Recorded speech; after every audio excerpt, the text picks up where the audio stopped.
is a key understanding that every person has to recognize that their behaviors that they have now are the indicators of the bugs. Welcome to the Magnificent Marketing Podcast, where we interview the top marketing experts in the world and keep you up to date on all the changes and best practices to help you grow your business and stay on the cutting edge. Welcome to the show. Hello, everyone. I'm here today with Robert Christiansen, and Robert is an executive, entrepreneur, mentor, public speaker, and master coach. Robert sits on the 50-yard line and is witness to the critical technology changes impacting the way we do business across the globe. With great change comes great fear, and Robert is passionate about ensuring that self-worth is elevated in our professional and personal lives so we can move past our fears and be ready to accept and take advantage of the incredible inventions and improvements headed our way. Robert is the president of Motive for Life, a professional coaching, event, and publishing company based in Lake Forest, California. Robert's 30 years of work in the field of alcohol and drug addiction led him to his discovery of the relationship between self-worth and sabotage behaviors that affect millions of people around the world. Motive for Life is dedicated to bringing this solution to the general public and elevating the collective worthiness of the human population. And today we are going to talk about Robert's book, The Bug in Our Brain. And his book is also something that I think we all have currently or will deal with. And I think it's very important that everybody reads this book. Robert, how are you doing today? I'm awesome. Never had it so good. Awesome. Love hearing that. Love hearing positive people. And first off, let me just state, and I talked about this a little bit before we started recording here, but I absolutely loved your book. It really resonated with me, and I know it's helping. So I just wanted to thank you for taking the time and initiative to create this for all of us. And we'll be digging into this deeply today, but just a quick overall synopsis. It's based on kind of what we introduced Robert as, but it's about raising your self-worth, which will match and lead to an abundant life. So just to get us going here, Robert, can you explain what you mean about the bug in our brain, as well as give your take on why self-worth is so important? Yeah, thank you so much. I have to say that as a software developer from early days, I got introduced to computers in 1979 when I was a senior in high school. And I was a software developer going into college, and eventually, led me to be an entrepreneur in technology. So I've been in technology my whole life. So bugs and programming bugs are very close and dear to me, right? So I understand how they just appear out of nowhere. You don't know how they got there or why they got there, but something obviously is not working the way that you think it's supposed to work. Excuse me. And so I viewed the behaviors that we have as people, the things we want to change, but we lack the power to change them, right? We may get some progress towards that, but somewhere the programming we got, the behavior instructions that other people seem to be able to do better than we can, don't seem to get corrected over time. We go back to the same eating habits, right? We clear the credit card debt, but we get the credit card debt back again, right? Stuff like that. We swear we'd never date that person again, and the next thing you know, you're married to them 3 years later, right? So this is the kind of stuff, and they're bugs. They're behavior bugs. And I was, me personally, and with all the people I work with, I suffered from them. And about, I don't know, it's like, I had a personal bottom, really, back about 8-9 years ago. And I was just driving along, and I'm saying, what is it about this area of success that these bugs seem to attack? And it's really what it boils down to. Why does somebody lose 30 pounds and then stop doing the behaviors that got them there to begin with? Why don't they just keep 30 pounds off? They bounce right back. And it was like a lightning bolt. It hit me. It must be because they don't want it. It's a simple question, right? Why do they stop? Well, let's look for a simple answer. They must not want it. But why don't they want it? Well, there must be some wiring in their DNA, their brain, something like that. It says, I'm not worthy of having something good. And it led me immediately to this whole realization of self-worth and worthiness. And then I had to really ask myself, and I looked myself in the mirror, I said, Robert, do you feel worthy of a physically fit body, or are you going to forever beat yourself up for being 20 pounds overweight and grabbing that fat roll in front of you? And that was a hard question to actually acknowledge. Do I feel worthy of it? And that just spawned into so many other areas. So at the end of the day, I was able to boil it down to worthiness and self-worth. And the bugs in our brain are fundamentally the language, images, and emotions that tell me I'm not worthy of whatever success I'm either attaining or want to go after. I hear you, man. I'm telling you, you're talking to somebody. You're talking to a very good person right now that is like, I'm right. I just feel like I'm transforming past this, and I get it. And how many times have you heard it out there? It all begins and ends with gratitude. Gratitude for what you have, gratitude for just your life, and that it goes right in line with self-worth, And I mean, you can't just I know sometimes this is weirdly fuzzy for people, movies like The Secret, the manifestation, how the universe will open up for you, but it's real. It is tangible. So real. It really, really is.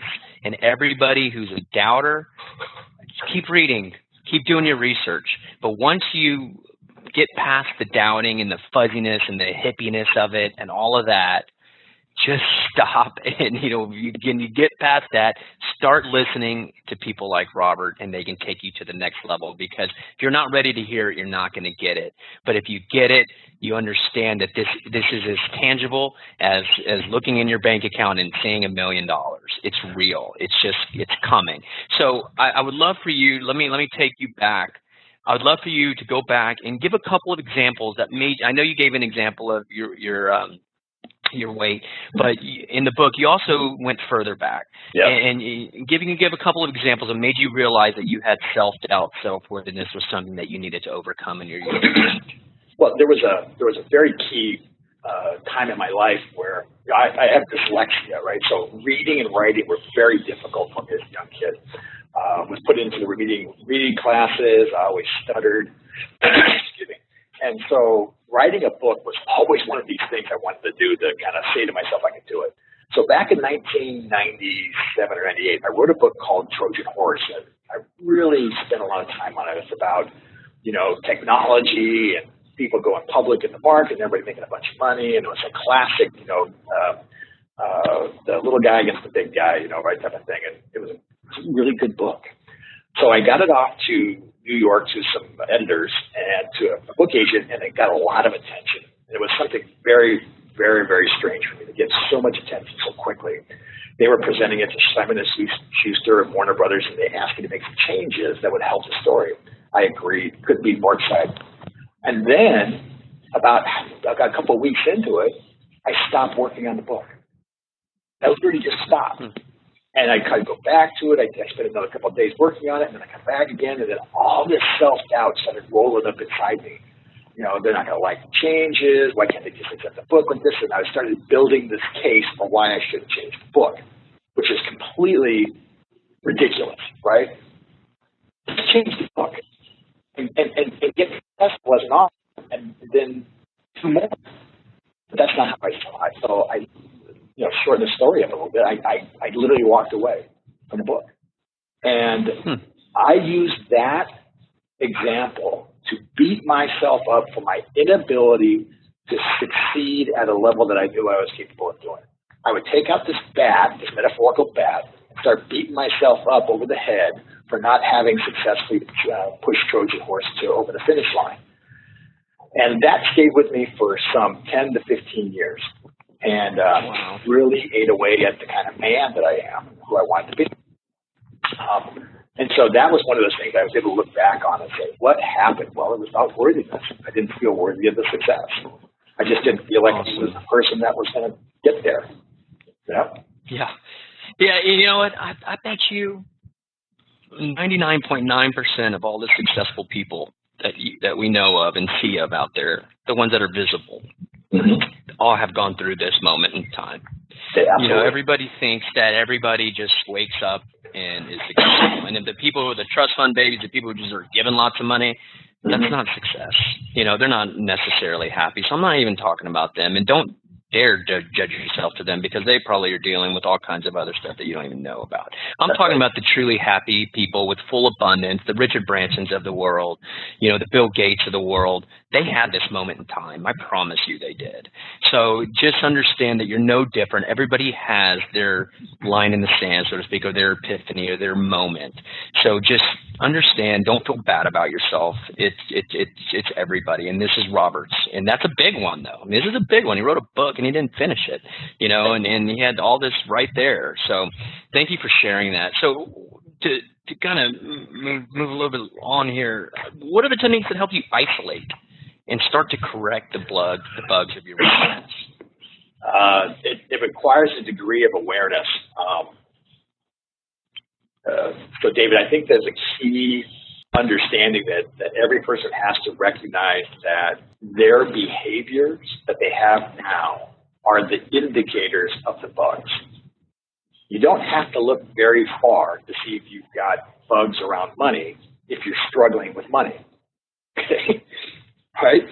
If you've got credit card debt that you want to be out from under, you've got bugs in your head that are actually creating the credit card debt. Now, that goes counterintuitive to what we've been told, right? What we've been told is that the outside world is responsible for my financial well-being, instead of I am the reason that I am in the financial position that I am today. The bugs in my brain have created the financial problem. So there are basically 8 domains of areas that we coach to. And the 8 domains, they start mostly with money. Everybody wants to start with money, because if you can't put tires on your car or put your kid through school or go to the hospital when you need to go to the doctor, those things absolutely blank out all other achievements. You just can't focus on anything. So you got to get the money, you got to get the day-to-day living stuff settled. And so we typically focus on that, getting those sorted out, right? But the next level of bugs that tend to come up are around, what do I want to do? If money wasn't a problem and money was taken care of, what would I do? And then all sorts of stuff come up that the bugs start showing up. Oh, well, I want to have a nonprofit. I want to build houses for people. Well, I can't do that because I don't know how to set up a 501c3. I can't do that because I'm not smart enough. I can't do that because my parents really hated the poor and bag-mouthed on the poor and never would donate any money to anybody. So that's how I believe. So you start digging into these things that don't take very much time at all. They start pulling apart somebody's day-to-day living, and the bugs just show right up almost immediately. And anybody who reads the book, hopefully you'll be able to, there's a lot of topics in the book. We go through all the different types of bugs, whether it's gluttony, sloth, greed, envy, pride, those type of things. And you'll be able to start digging up your own bugs pretty quick. Yeah. So what are some of the techniques that you do to help try to either smoke these bugs out or become aware of them? Well, first off, we have to physically. I just think that physicalness is the most key one. If you don't feel good about your body, everything is secondary. Money's not going to be very good for you if you're not happy in your body today. Your body image. Now, think about that. It's funny you say that. Can I just point out something real quick? It's so funny you say that. I go on a gratitude walk around the block every day at lunchtime. It's just part of my routine. And the very first thing I say is, thank you for giving me the help to go on a walk like this and to give me this magnificent body. Because you can't take that for granted. You can't take that for granted. And it's something that I give gratitude for basically every weekday. It's during the week, every weekday. And I do that. In the mornings, I meditate and stuff too. But, that's my number one thing I say. So it's just funny that you say that, because it's so natural to me to just thank the universe for my healthiness that I can walk around the block, Anyways, go ahead. Well, my personal mantra is I'm healthy. I am a healthy, vibrant man. I exude masculinity in a safe way for all those around me to feel secure. This is important because I'm a man and I believe in masculinity.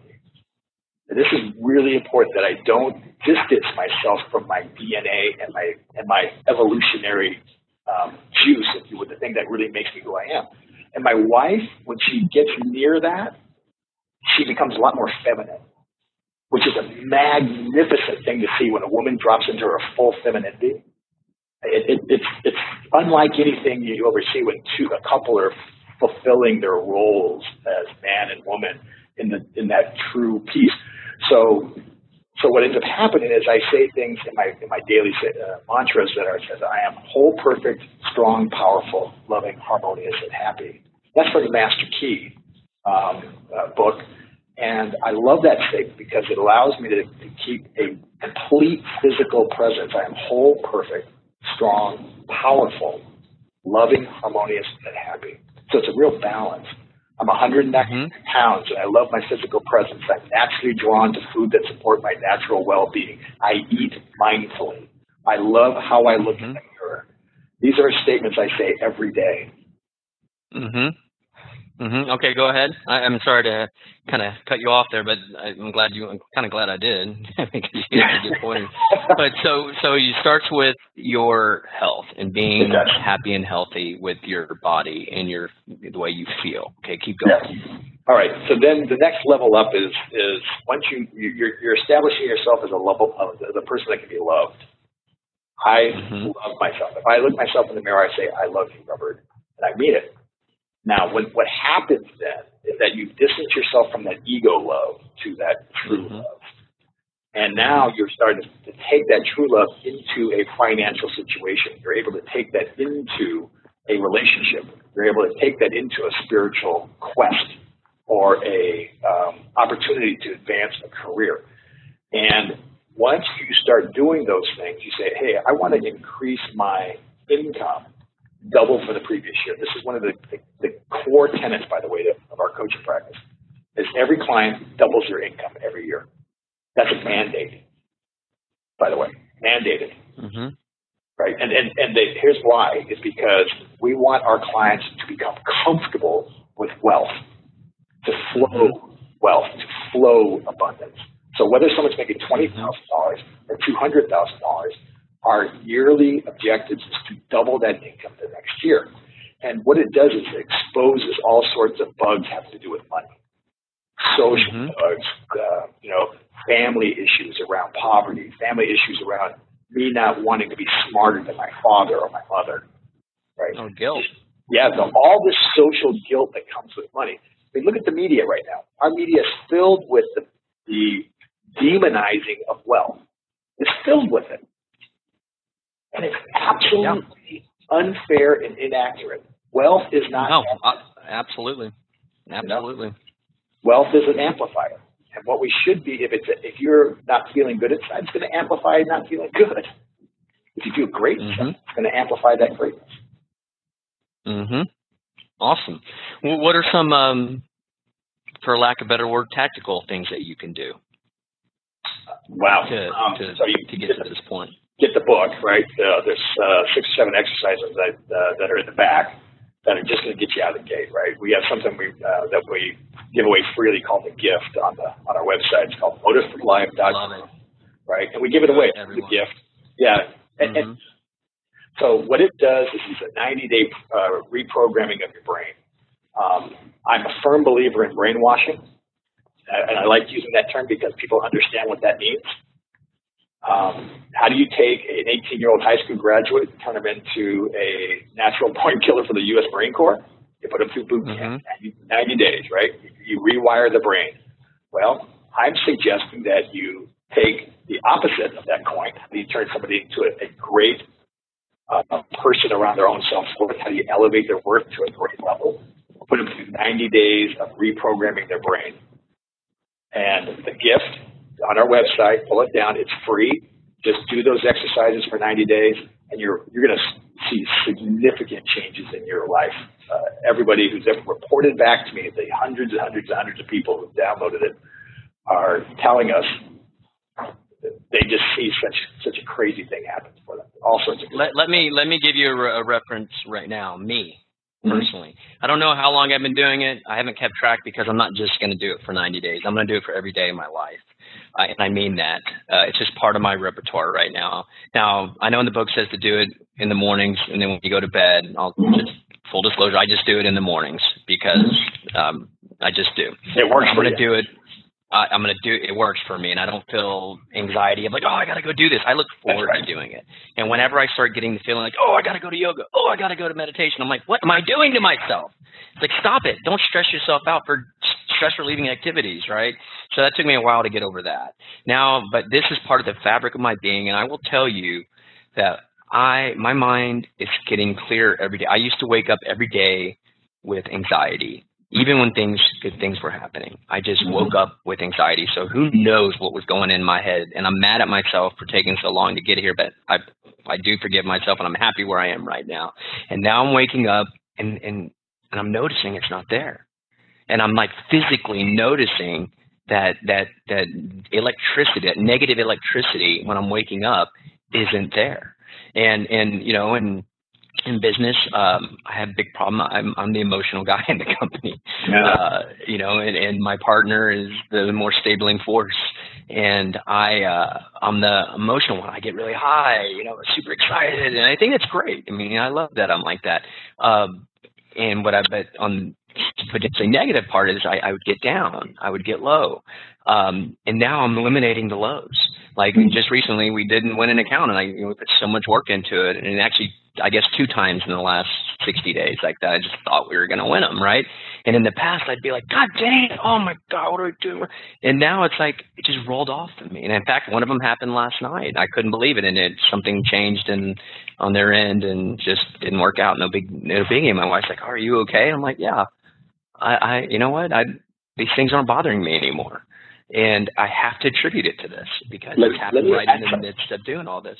Let me add something to that, because you really touched in on something very critical, and that anybody who's going through the gift needs to have this context. So I'm going to let you know what evidence we're seeing with all of our students going through when they run into this situation. They go, I wanted this. I wanted to have this deal with it. How come my intentions weren't fulfilled and this didn't happen? What I'm telling you is that the energy that you have, that you're replacing in your body, that original thing that attracted that lead to you, that client to you, that attraction initially, you have changed since that time. You have rewired your brain. The electricity, the energy, the emotional state of your well-being has turned up a new level of success and self-worth, and you're attracting different people now. You're going to be bringing it's a different set of clients that are going to be showing up. They're going to be the high worth clients. They're going to be people who already that they're good. The low worth clients, the clients that were not at your same vibration, the same frequency of worthiness, are leaving. I'm feeling that. Okay, so it's a purging, and this is a really difficult time for a lot of people when they're doing the gift. Is this purging of the old?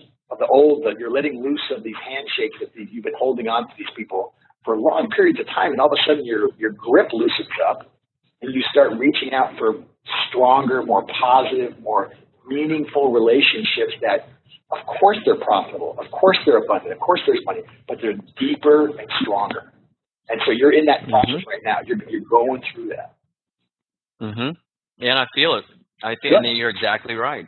Told my partner this morning, again, this happened last night, and I told him, and actually I took the trash out last night after it happened, and I just stopped and I looked up into the sky and I said, you know what, thank you. Thank you for getting me to this place where this isn't bothering me anymore. I was just like, thank you. And a lot of them are lessons and stuff, and you know, the one that happened a couple months ago, I remember reaching up to the sky and I said, you're not getting me this time. You're not getting me. I'm fine. I'm getting through this. And then last night was like so nutty. Like, Kim, are you okay? I was like, yeah, I'm perfectly fine. And I really was. I wasn't just like masking it. I really didn't feel anything negative. I mean, and we have attracted some amazing opportunities. And I'm like, told my partner this morning, I was like, you know what, no biggie, onward and upward. You know, we have other stuff we need to concentrate on. So, and I have to attribute it to this mindset of every day looking myself in the mirror and reading that gift. Those thoughts continuously resonate with me whenever I go off track or start to even begin to. It immediately gets zapped because it's part of my brain. So let me Let me move on to this, unless you have anything else to say. No, just keep going. Leads matching to the routine engine.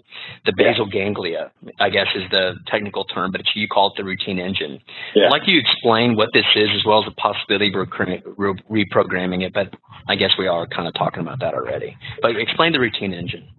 So the routine engine is my definition of the collection of brain parts, the actual physical parts that were meant to keep us safe.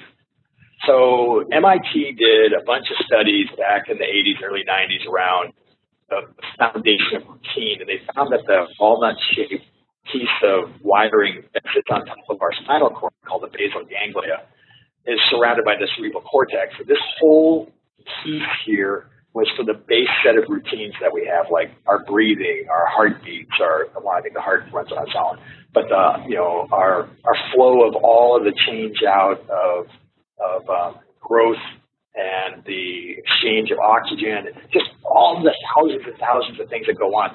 Your bowels moving, you got to go to the bathroom, you got to drink water. All these triggers are happening because of routines. And the routine engine is really about keeping the body alive, about just fundamentally alive. And it does all these things to keep you alive. And so what it does is it does it behind the scenes. And could you imagine trying to remember to breathe every time you breathe? It would be just, you couldn't do anything else. So the routine engine handles these things for you. Now, when you are young, you're in the learn mode. So by the time, around the age of 2, 2.5, till sometime, it depends. And girls are sooner, boys are later. But you'll go through, 2 to like 8 or 9 or 10, and you'll start learning that, oh, wait a second, I have a choice of what I'm learning. But from those previous ages, you're constantly downloading. All the people that you engage, your teachers, parents, friends, relatives, etc., and events, like, good events and bad events, all go into the programming of that routine engine and about what it believes needs to keep you safe. So, when I was a kid, there were times where it wasn't physically safe. So my routine engine developed a series of behaviors that it found out to keep me safe. So I developed these habitual language, images, and emotions that kept me safe as a child. Now, as I got older, that same routine engine had that programming locked in and executed it whether it needed to or not. It was still in the same routines, right? It was not stopping the execute. So every time I said, hey, I don't want to react this way, I didn't want to, let's take your example, emotional. Every time I would react emotionally in a situation, I would wish to myself, I say, my God, I shouldn't act like that because people can't, they don't want to work with somebody so damn emotional. I would go back and say, how do I change that behavior? What I found is that the routine engine is where all these bugs are stored. This is where all the storehouse of all the bugs in our brains are. They're in the routine engine, and they're getting executed 100, 1,000, 5,000 times a day. And my one little desire at my top consciousness, my will, say, hey, I want to make $100,000 this year, is completely powerless against the routine engine and the bugs that say you're only going to be worth making $50,000 a year. That's it. And gotcha. And that's what we're trying to correct. That's what we're trying to correct. Yep. Gotcha. Now, appreciate that. Now, this next question in this part of the book so resonated with me. It's the worthiness range, the red zone thing that you talk about. I think you call it the red zone, if I'm not mistaken. And, oh my God, I feel like I look back over my life, and I wonder how many times I've entered this zone and then came back down. And I'd love for you to take some time and talk about this, because I think this is going to resonate with everybody, anybody who is kind of does have, the gumption or the goals to get bigger and do better and grow and everything. And the people, I'm doing all these things, I'm doing all this stuff, I'm working so hard, I've taken the leap of faith, I'm doing this stuff, or I'm trying to learn this, and then you get to this spot, and then you start getting some success, and then you pull back. Right. So talk about this, because God, this resonated with me, and it helped me understand and bring awareness to it, and now I can start to correct it. Great. So, excuse me. So everybody has an upper and lower worthiness range. A lot of people call it their comfort zone, right? What's comfortable for me? what we realize is that that upper and lower limits are actually like thermostat settings. Anytime the temperature drops below a certain temperature, the heater kicks in. And every time the temperature hits above a certain amount, the air conditioner kicks on. So you have to think about your routine engine as the thing that actually manages the temperature of your life. So anytime you exceed or you drop below your worthiness, so for example, I work with a lot of people who are trying to get sober or they're trying to fix their life. And there's always this thing they call a moment of clarity where they've hit some kind of bottom that is unacceptable to them. Everybody does it, right? Let's say you're a smoker. You say, this is my last cigarette, period, in this guy. Never doing it again. Or this is my last bag of Doritos, right? Or whatever you want to pick. You know, I'm never going to work for this kind of boss again. And you make this visceral decision that will change, because what you've happened is you've gone below your worthiness level. You've gone below what's acceptable to you. Now that level, that base one is variable. It changes from person to person. And oh, by the way, depending on where you are in your life, it'll change too. So it's constantly moving, but not nearly as fast as you may think. It goes up and down. The top level one. So you make these changes, and then you go back up. And let me just interject. Like that part, what you just said, everyone's like, yeah, I get that. They get that. I get it, right? Totally the other part is the one that I'm telling you, you haven't. The upper limit. Go ahead. Yeah, it's the upper limit. There's what happens is I believe the universe is sending you good all the time. All the time. Sending you good. Good opportunities, good business, good people, good money, good creativity, great imagination. Everybody has equal ability to receive this. And what happens is that we end up going above our upper limit. And we go into this area that's above where the thermostat is set by the routine engine. And what the routine engine does, this is your physical wiring. It literally sets off a series of alarms in your body that says, we are not safe. The anxiety kicks in. The fear kicks in. I'm not smart enough. The negative language kicks in. All this language that says, I do not belong here, like me in writing my book, right? And behaviors that the routine engine uses that you learned from a child kick in. So for me, eating sugar was one of them. And for a while, drinking and drug abuse for a short period of time was one way I got out of it. And then more recently, exercise. Like running marathons and just going and working out until I physically fell apart, right? You know, another piece would be credit card debt or spending money that I didn't need to go spend and consumerizing my life. These were these behaviors the routine engine kicked in and just would lock into my body. And next thing you know, I'm procrastinating. I'm not doing the work. I'm turning away. So the routine engine grabbed a hold of me and pulled me back down between the thermostat, the upper and lower level of what my worthiness range is. Now, that worthiness range, or your comfort zone, is real. It is hardwired into your body, and it is ridiculously hard to move it the older you get. The clients I have that are around 20 to 30 years old, they seem to just have the oomph to move it. They can get things done. But something that happens in the 30s, 40s, and 50s, they just get tired. They get tired of having to do it, right? There's a fight that's going on. They don't know what to do with their life. Why am I failing? That's not the point. So the process is here is about changing the routine engine bugs so that you can move these levels, the upper and lower levels, up like a plateau. You keep moving them up and keep moving them up. So what happens then with your confidence and your worthiness, and I use this in the book, the metaphor, I say it's like riding a bicycle. So think about this. If you are on a bicycle and you're riding it, you have a decision of where to steer the front wheel. And we call that worthiness. That front wheel is worthiness.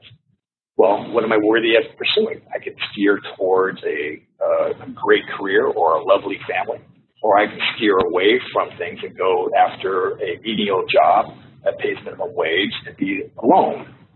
Now, these are your choices, okay? But when you expand worthiness, you look at the full range of places where you can steer your bicycle. Now, the back wheel is confidence. And it's what propels you towards what you feel you're worthy of doing. And the more confident you are, the faster you pedal the bike towards the thing you feel you're worthy of receiving. And they're interconnected. Worthiness feeds confidence, and confidence feeds worthiness. But worthiness must come first. Okay? The brighter the destination, the higher the confidence happens. And it's a great way. We teach all of our students that think of it as a bicycle.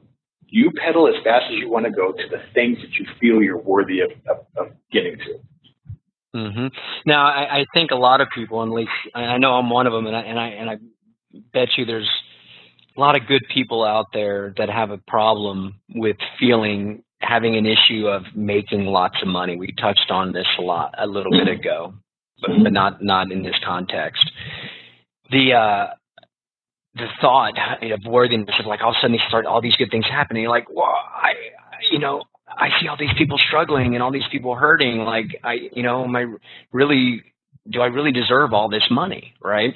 And I feel that has to be something you've dealt with a lot. Can we touch on that? This is a business podcast, but in general though, this is part of business. It is a big part of business. It's a big part of business. So yes. I would like for you to let's talk about that a little bit, because I know I can't be the only one having gone through that. And I truly am getting past that, because now that I look at it, it's like all that's going to do, I had an epiphany, and it was like, my life's not going to change that much. I'm just going to remove all the negative stuff, not enough time, the stresses and anxieties, the worrying about payroll, all these great things that I want to do, I'm going to be able to do them now, like for other people. My employees I feel like they need to get paid more. All that's going to go away. I'm just going to come home and have more time to learn the harmonica that I've been wanting to even work out even more, to do more readings.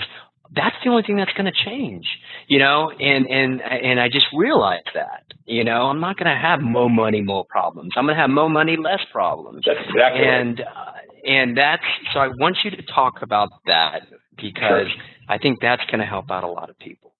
Okay. So until you receive a check for 6 figures, you don't know what receiving a check for 6 figures feels like. I mean, actually, your check, not your business's check, but a check in your bank account for $100 or $200 or $300,000 that you receive as a result of doing a deal or closing business or something, you signed a big book deal or something like that. Until you actually have that event happen in your life, you don't know what it feels like to do that. But let me tell you, when I received a 6-figure payment for the sale of my company, I have to say it threw me into a tailspin. It literally did. And the reason why is because it threw me into the red zone, which is an area above the upper limit, right, of your worthiness, where the fears, anxieties, and emotions start coming up around, I just got a check for X number $100,000, right? And I said to myself, holy shit, this is ridiculous, right? And I was using words like, this is unbelievable, this is ridiculous, can you believe it? It was all of these negative phrases instead of saying, wow, that's awesome. I am worthy of this money. I am holding this money. I am the carekeeper of this money. And that, I had to sit in that spot, David, for almost a solid 30 days without touching the money, just so I can get used to seeing it in the bank account. Okay? And then what happened is my worthiness rose up to the level of that money so that it became a natural state for me. And this is what I have found that sudden wealth does to people, is they don't know how to hold on until they feel comfortable with it. And it's a worthiness issue. It's absolutely a core worthiness issue. So for example, in the book, I talk about selling my first company called Cloud Nation, and it was a cloud company. Nice little business, it was $1 million, $1.5 million in revenue type of thing. And I wanted to take it bigger, but I knew I couldn't get investors for it, so I decided to sell it. just the process of transacting that and to make that business process go through was hugely beneficial to me because it taught me about my upper limit obstacles of, am I worthy of selling a company? Am I worthy of getting a check? Am I worthy of the income that's going to happen? Am I worthy of paying off all the debt that came with this? Can I navigate it? Can I transact it? Can I close it?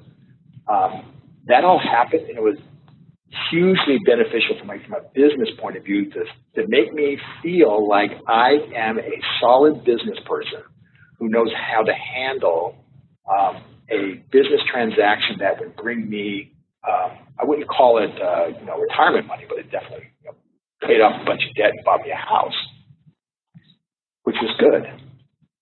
So these obstacles, so now what happens now that I got this money, I've instantly become more wealthy than my father. Okay, put that in context. My dad is a great guy, right? He's retired. He's almost 80 now. And he was literally a rocket scientist in the government. That's literally what he was. He programmed rockets, okay? That'd be fun to say, what do you do? I'm a rocket scientist. Rocket scientist. That's exactly. Well, I'm a son of a rocket scientist, so we always lived in that shadow of my father being a really, really smart guy. But I made way more money than him, right? I worked more than him. And that was a really hard thing at a very visceral level, to outdo your father. Mm-hmm. It's a strange thing. So some men I know have that problem. Women obviously don't have that. They have a whole different context around money than men. Men look at money as an achievement mechanism. Women take money as a part of a security mechanism. And we have to balance those two things when we're in relationships as well. All right. Very cool.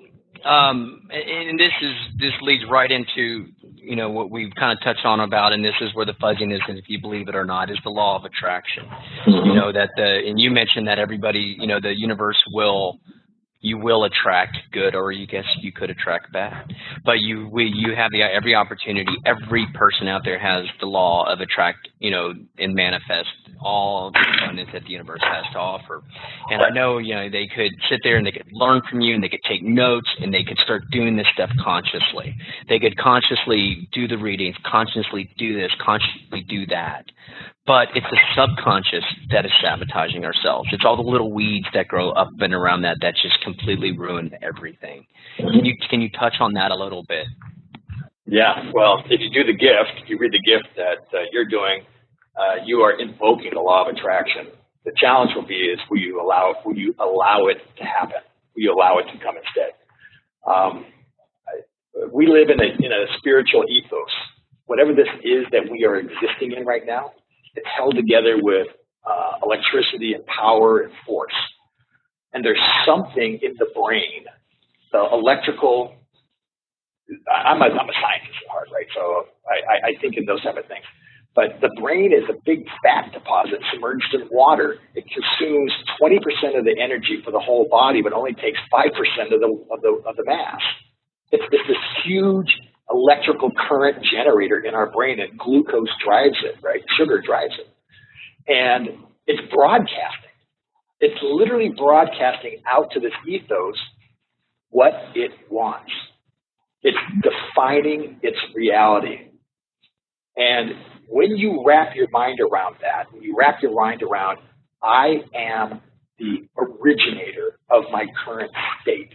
What I'm doing today, how I'm living my life, this relationship that I have right now, David, on our podcast, is the result of thinking, okay? We've got momentum, and you are creating this event right now as a result of your thinking and my thinking, attracting us together and having this experience now. And for me, the exact time I needed the experience. and for me, too. This is exactly, because I love talking about this.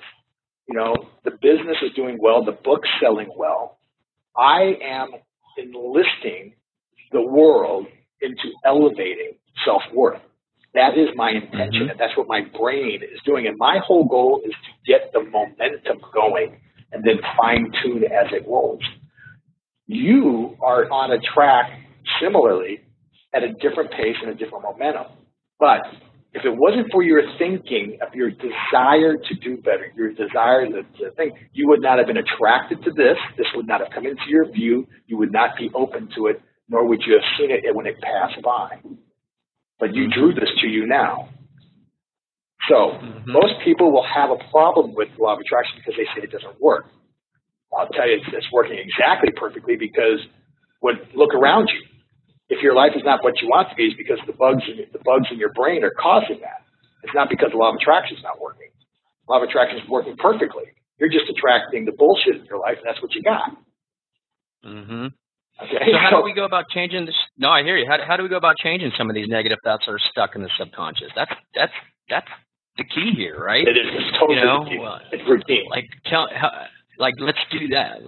Tell me, how can we go about the routine? But I think you also mentioned forgiveness, anger, stuff like that. So can you touch on that? Because I think that might help. Remember, there's some people who get it. There's some people, I don't know where I am on the spectrum of getting it. I know there's people behind me. I know there's people ahead of me. I don't even know, do I fall on the 20% level, the 80% level? I don't know, and I don't care. I'm on the journey, and I'm fine with it. But there's some people who maybe be taking the first step on this, and they want to do it. Okay, well, for starters, what can I just tactically, consciously do to start to change my subconscious? What do you think? What do you have to say about that? The world is filled with opportunities to go dig deeper into your psyche around the things that are blocking you. I mean, starting from Tony Robbins all the way through Dr. Wayne Dyer to all sorts of. When you want to start down the process of digging up the weeds in your brain, there is a mass library of opportunity to go start. You have to make the decision that I'm going to do an inventory of my life. I have to look at, how was I raised? Were there situations when I was younger that I wish were, I was raised in a situation where it was not super supportive of a life that I think was good for a kid. But that's because my father and mother had the same life, and their grandparents, and their grandparents, and their grandparents, right? And it just passed down. So what I did is that I had to start actually writing out the things that I thought were blocking me emotionally. So I actually got pen and paper out. I started writing down the events. And I wrote about the event. I wrote 15 minutes on an event. So, for example, if there was something that happened to me, I wrote about it. And then I made a list of all the people that I was mad at. This was really pretty interesting, actually. So there was this guy I did business with, and it didn't go very well because I attracted somebody who was going to treat me poorly. So I got a person in my life who treated me poorly. So I was really resentful at him, and pissed off. The business didn't go well, stuff like that. So I remember a friend of mine saying, "Hey, how badly do you want to be rid of this resentment?" I go, "I want to get it out of my life. This is killing me. I can't think of anything else but how mad I am at this person." He introduced me to the Ho'oponopono prayer, which is this. You saved me. Yeah. I was going to ask you. The Ho'oponopono prayer. Yeah. It's a prayer from Hawaii. I was practicing. Yeah. And it's basically this. You envision the person. You close your eyes and you envision that person. You don't change their emotional state when you see them. So when I close my eyes and I see this individual, if they're screaming and yell at me, I let them scream and yell. If they're distant and I can't see them, I don't try to change the image in my mind's eye. And then I say these 4 phrases: I love you, thank you, I'm sorry, and please forgive me. Thank you, I love you, I'm sorry, please forgive me. Now what it's doing is you're saying, I'm sorry and please forgive me, because I attracted that person into my life. I brought them to me. Okay? Mm-hmm. I love you. Thank you. I'm reaching back out metaphorically and saying, energy-wise, I love you and thank you for being here. Thank you for showing me that I had a bug or a wound inside me that brought you to me. And I did that with every person I had on my list that I was mad at. And what had happened is when I went back and I looked at that list again, I was not nearly as mad. And the more I did the prayer, the more I found that I was able to not even think about them. And it worked like nothing else has ever worked before. It was just so positive for me to eliminate that resentment, that anger. Okay? That's how that prayer works. Yeah. It's if you want to know more about the prayer, go look it up on the internet. It's basically from a doctor who ran a psychiatrist facility in Hawaii, and he had such an interest that it's pretty much spread worldwide how that process works. Mm-hmm. And another like big time negative thing that I think we all can resonate with is gossiping and being judgmental.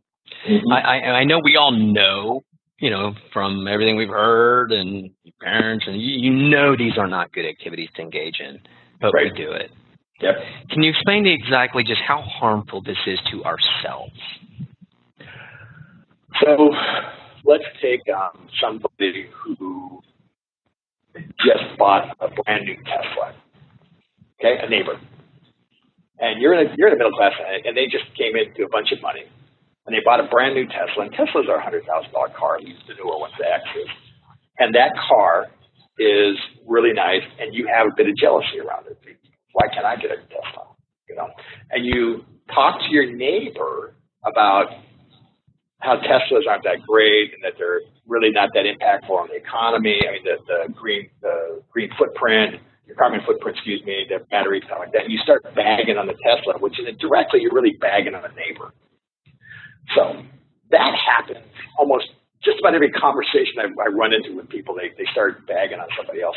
And what they're really doing is speaking the words that tear down their inner space. They're actually using the words, the law of attraction kicks in. That negative energy is just circulated right back into them. And it holds them in that spot of resentment towards that person. So gossip, fundamentally, is resentment. It is, I am mad at you, and I will release my anger at you through socially acceptable communications. Socially acceptable communications, right? It's okay for me to talk about you behind your back because this other person has agreed to talk to me. So I let my anger out that way. What you're really doing is you're polluting your own backyard. You're planting weeds in your own household that end up staying with you, and you are the person who ends up having the problems, not that other individual. Now, gossip is so pervasive. It feels good sometimes to talk shit about somebody, right? Mm-hmm. No, for real. And you got to overcome that. No, I hear you. You got to overcome it. You got to overcome it. Mm-hmm. And those are some conscious things. Gratitude. Like before you just reprogram your brain, I can do it in day one. It takes time. So, gratitude, cutting out the gossiping, being judgmental, cutting out the resentment, practicing forgiveness. I know it almost feels like we're in some, spiritual religious retreat right now, but this applies to business. And along those lines, another like conscious thing that I think people can pay attention to before it just seeps into and becomes the fabric of your self-conscious is being the need to being heard. I mentioned that when you rise your self-worth, the need to be heard dies and the value of energy and put into listening rises. That's another thing that I think people can practice. And if you can just quickly touch on that, I don't want to keep you too much longer here, but touch on that if you can. So let me, it naturally dies, right? So what you learn is when you elevate your self-worth, this is the part that's so cool. When you elevate your own personal self-worth, all the people around you that you're connected to, based on the degree, let's say your wife or your children or your parents or your workers, they naturally rise with you. It's incredible. I have watched all the people around me, for lack of better words, naturally feed on the positive self-worth energy that I'm exuding, and they suddenly just start changing their language. They start behaving differently. Now, if they are people who are not naturally predisposed to elevating their self-worth, they might be wounded. They leave. They don't like being in my presence. They quit. So, for example, in my current position, I lead a global practice for cloud computing. worldwide. There's lots and lots of people there. And the people who I engage who do not resonate with the high level of self-worth that I bring to the table with our team, they leave. And by the way, I don't stop them. No. I don't try to rescue them. I don't try to outbid them for a price, because we're in cloud computing, right? It's ridiculous how many people are throwing offers at all these different people. And I don't even try to get in the way. What I asked them, I said, what is it truly that's making you not feel comfortable working? What is it? Because it's not the money. We pay you well. What is it? And so that natural buoyancy happens, and they don't even know really what the question I'm asking. What I'm really asking is what's going on with your self-worth that's causing you to not want to be here? Because this is a great place. So I hope that answers your question, right? So. Well, I think, yeah. I mean, it does in a different way. Yeah, I mean, it was just basically like just consciously pay attention to some of the indicators that you might be falling off a track. You know, that's exactly right. You have to give your opinion. If you have to do this or you have to be heard, like just like have that just be a alarm, like, oh, hey, wrangle it back in. So take that statement. Gossiping. Yeah, well, take that statement. All right. So I kind of went around in an interesting way, but I'll come back to the same space, a different path. You have to be mindful of what's coming out of your mouth. And I'm a leader of highly sought after technical talent. So I'm very specific about what comes out of my mouth, right? But how do you do that? How do you monitor what is coming out of you? Well, you have to have it come from a space of high self-worth so that what comes out of your mouth is naturally loving. It's naturally caring. It's naturally on point. And you don't find yourself even remotely engaging in these conversations. The need is not there. You just kind of go, oh, that person's gossiping. That seems so odd. Oh, okay, then I just walk away. Right?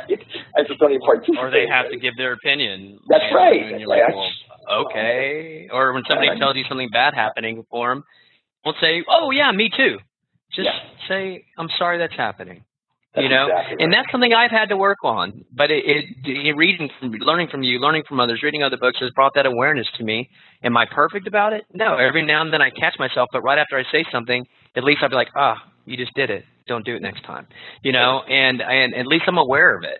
And that's the first step of all this is awareness, mindfulness. And another one, and again, I'm just trying to bring out some points of some personal things that really stood out to me that I know other people are going through is regrets. Saying I'm sorry when you don't need to. Talk about that. That's a big one. Yeah. That's one of my personal pet peeves, actually. I need to work on the bug in my brain every time I hear somebody else say it. I just practiced this for the first time. I know. So I was busy all day. I'm sorry. I mean, I really was. I was just busy, and I ended up seeing a call on my phone at like 8 p.m. And I was going to say, I'm sorry I didn't call you back because this reason. I was like, no. Here's the answer to your question. Right. Have a nice evening. And for the very first time I practiced it, and it felt good. So talk about that. I'm sorry means I am sorry. You basically say, I am full of regret. I am mad.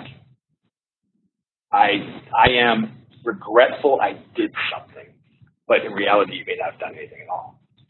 So it's so pervasive in our society because of sensitivity to social constructs. I always say, hey, go to a Starbucks and listen to the number of I'm sorry's that are dropped as a result of people trying to navigate their way to get their latte with some sugar in it, right? It's ridiculous. The statement should be, pardon me, do you mind? Can I reach for this?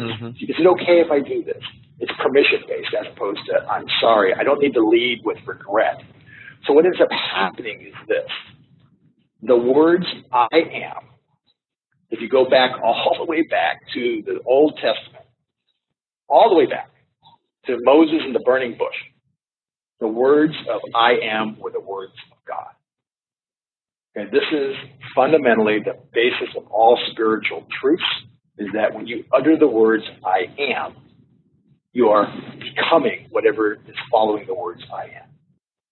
And that's almost 5,000 years in spiritual definition, if you would. It's been accepted, and I use the words I am to invoke who I want to be. So if I use the words, I am sorry, that means I am regret. I don't want to be regret. I don't want to be sorry. I don't want to be sorry for anything that I didn't do that would have injured somebody. So if you spend your day responding to an email saying, I'm sorry I didn't get back to you soon enough, fill in the excuse, and then you get to the part, I suggest that you change your context and just fill in day one. Here's the report. Hope that works for you. Let me know if you can help it another way. You know what? It carries so much power. It carries so much confidence and elevation that when you start eliminating the words I'm sorry from your vocabulary and only use them when you are sorry, the apologies you bring to, like, my wife or my family, my kids, stuff like that, they're so meaningful. You know, and that really helps.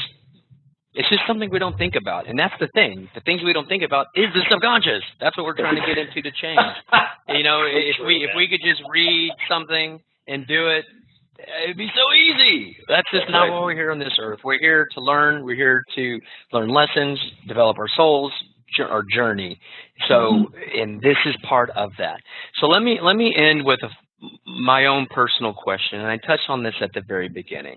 In the past, I really struggled some with, you know, getting stressed out when I wouldn't or couldn't follow through on some of my stress-relieving activities like yoga and meditation and morning exercise, which is so freaking ironic, right? But over time, I tried to be less hard on myself and do what I could and not beat myself up when I wouldn't do something exactly on schedule. Basically, I gave myself grace in really letting go basically, my question to you is, am I giving myself the proper amount of grace, or am I letting the bugs in my brain take over that don't let me continue on my routines? Do you kind of see what I'm saying here? Because I still a little bit struggle with it, but I've really come comfortable because I have integrated. I have gotten past that because I have integrated some things every single day that I feel very comfortable with my journey in this regards. But in the past, I'm like, am I procrastinating? Or am I giving myself the proper amount of grace where I'm not adding unnecessary stress? Do you see what my question is? I do. And I've gone through this myself. It will vary over time. And I still do this today, right, from time to time. I will use the words should have, could have, would have, and then fill in, I should have went to yoga 5 times this week instead of 3, right? I will use the words of regret to surround my behavior. And like Eckhart Tolle says in the book, The Power of Now, he says, best book ever. Big it is. And so what he basically says is that we are addicted to pain. We're addicted to pain as humans. We inflict pain on ourselves psychologically, and our brain wrestles for opportunities to go grab something to inflict the pain. And the phrases would have, could have, should have, or would have, should have, could have, are the words that precede the infliction of pain. I should have not eaten that ice cream, but I did. So what am I doing? I'm inflicting pain on myself. So I believe the addiction of pain manifests itself in language of regret and behaviors so that I can inflict more pain on myself. It's this recursion that keeps going around in circles and circles. The best way to address this, I think you're already doing it today, David, is meditation. Meditation will disconnect you from the past of would have, could have, should have, and will disconnect you from the fear of future behaviors. It'll get you into the present. And then there's a part of the gift, in the reading of the gift, that has a section, and they're about making perfect decisions. I have perfect decision-making ability. Every decision I make is perfect. Because if there was a time, at the time I needed more, at the time, if I was to make a different decision, I would have had more information, and I would have made that decision at that time. And I think what happens, you just naturally start doing more good stuff. That's exactly right. You do. You just do. Right. You just do. Well, let me just end by saying thank you. Thank you for existing. Thank you for making this your mission, because there needs to be more people. You have all this technical stuff, all this learning, all this stuff, all this, but we're forgetting, how much we're holding ourselves back.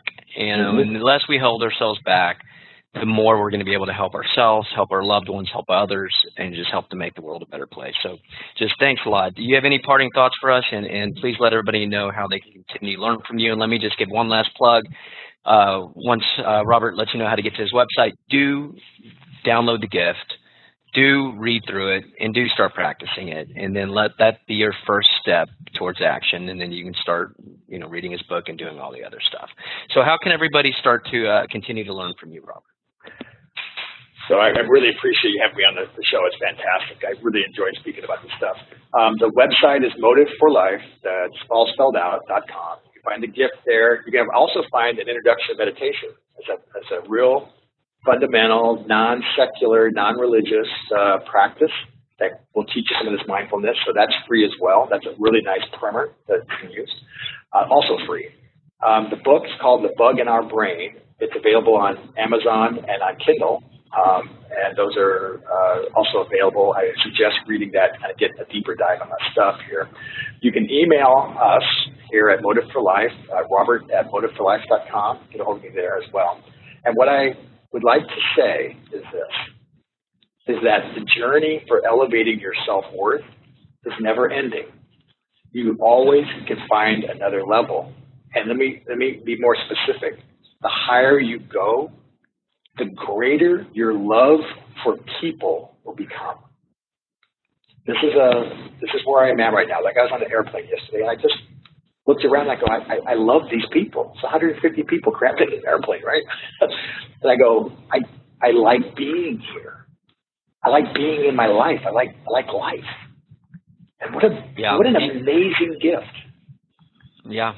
And I really think you just become empathetic. When you really you look into yourself and you realize that, man, all these other people are going through their own stuff. Give everybody a break. Give myself a break. Give everybody else a break. That's right. And it is a journey, and I've dedicated myself to forever read this because it's going to be my rock. It's going to be my rock for when, all the material abundances. I feel like I live a very magnificent and abundant life. Part of the reason I wanted to get the name magnificent.com and Magnum Marketing. And well, I got that before I got here, I guess, but whatever. Yeah. I kind of was, I guess, going down that path. And,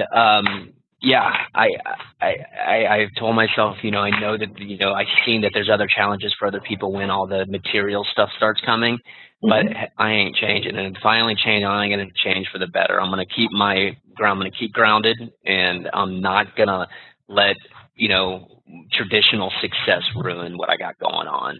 And I, so this is going to be my rock. Just so you know, you're going to help one guy, and one guy here has a passionate team that all wants to help others. So you can know that you at least made a difference in one. Thanks. I know, you made a difference in lots more than that. So thank you so much for everything. And until next time, we're definitely going to need to talk again. Thank you for listening to the latest podcast. Feel free to go to magnificent.com/blog to see the show notes for this interview, as well as those from many other of the world's top marketing experts. Have a great day.